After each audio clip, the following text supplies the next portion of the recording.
Assalamualaikum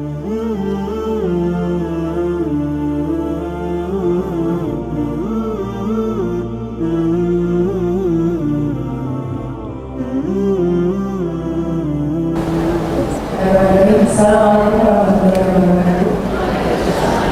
Kaitannya dengan dalam tugas yang kedua tadi, sebenarnya mencintai orang yang seiman dengan kita, jadi maknanya bagaimana maksudnya. Nah, menjolimi orang lain termasuk jalan yang tidak disukai sama Allah, yang menjolimi. Nah, sekarang bagaimana kalau posisinya ada orang yang awalnya itu mengatakan dia ingin membagi beban hatinya itu dengan menceritakan persoalannya kepada seseorang. Nah, tapi persoalan itu akhirnya mengkaitkan dengan mau tidak mau itu menjadi mengungkit orang lain atau kemudian gibah gitu ya, menceritakan aib seseorang.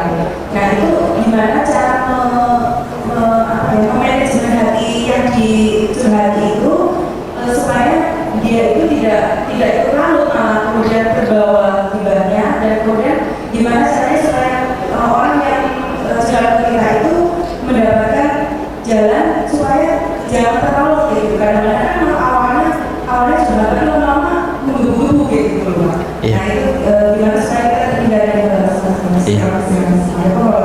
Salam. Ini kelihatannya curhat ya, tapi tidak apa-apa, kita jawab.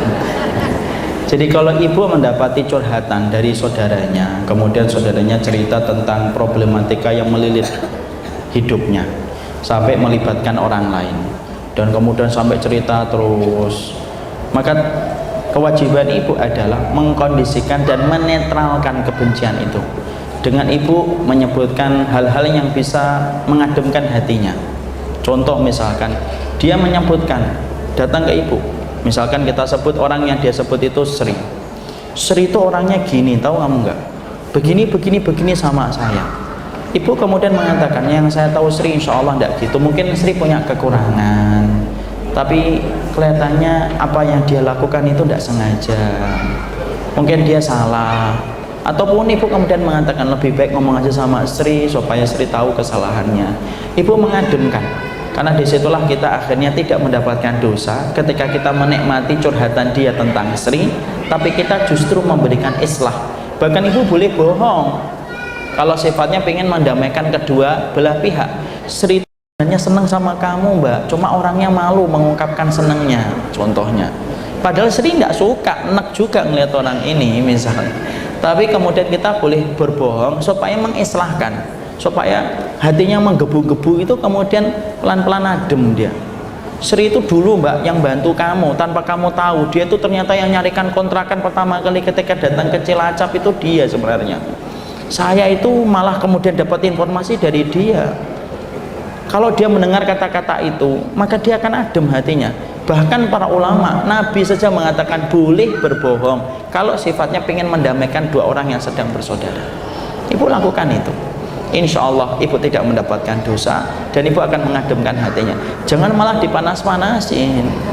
Iya memang Sri itu gitu, memang Masya Allah, ya Allah saya itu aja gregetan sama dia. Sudah jadi ya minyak ketemu kompor udah meleduk sekalian. Jangan sampai kemudian kita jadilah api, jadilah air ketika ada api sedang datang ke kita, ngademin. Jadilah kemudian jarum, jangan menjadi gunting. Gunting itu kan merobek-robek persaudaraan. Kalau jarum sifatnya itu merekatkan.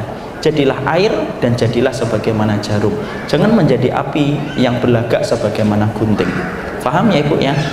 Ya, jadi nanti itulah yang harus kita lakukan. Ya, yang lainnya.